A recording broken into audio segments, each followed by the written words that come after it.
নমস্কার আমার প্রিয়জনেরা। আজকে সকালবেলা ঘুম থেকে উঠেই ধানগুলো নিয়ে যাব কাটায়। বেশি ধান নেই, 6 বস্তার মতো আছে, সেগুলো কাটায় গিয়ে বিক্রি করব।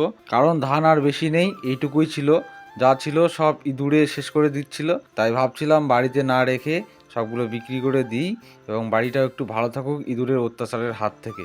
আমাদের বাড়িতে ইঁদুরগুলো যে অবস্থা করে রেখেছে, আপনারা যদি দেখতেন মাথায় হাত পড়ে যেত আপনাদের। মিষ্টু এর মধ্যে ঝাড় দিচ্ছে, কারণ সকালবেলা ঝাড় তো দিতেই হবে।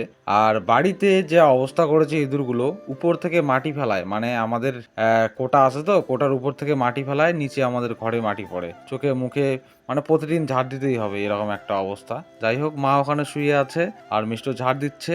একটু পরে আমাদের খাওয়া দাওয়া শুরু হবে। সমস্ত রকম কাজ শেষ করার পর আমরা খেতে বসেছি।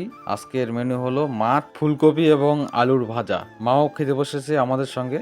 আপনারা তো জানেন মা একটু আগে খায়, কারণ আমাদের নিতে বাড়তে দিতে দেরি হয়ে যায়, আর মিষ্টু আমাকে ছাড়া খায় না, আর আমি মিষ্টুকে ছাড়া খাই না। তাই মাকে আগে দিয়ে দিই, ঝামেলার মধ্যে রাখি না, মায়ের খিদে পায়।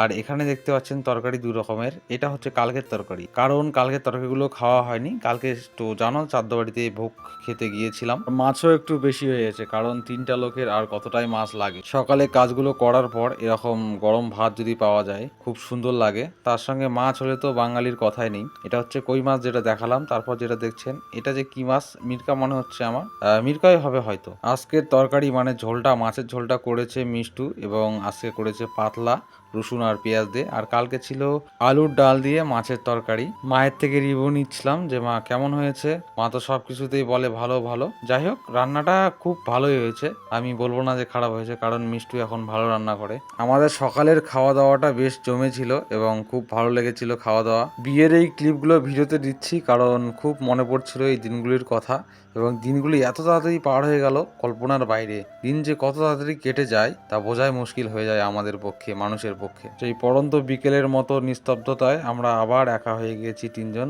এখন বাড়িটা ফাঁকা ফাঁকা লাগে। কয়েকদিন আগেই আমাদের বাড়ি ভরা ছিল, তখন মনে হচ্ছিল যে সময়গুলো তাড়াতাড়ি যেন কেটে যায়, ঝামেলা মুক্ত হই। কিন্তু এখন মনে হচ্ছে দিনগুলো খুব মধুর ছিল, মিস করছি সেই দিনগুলো।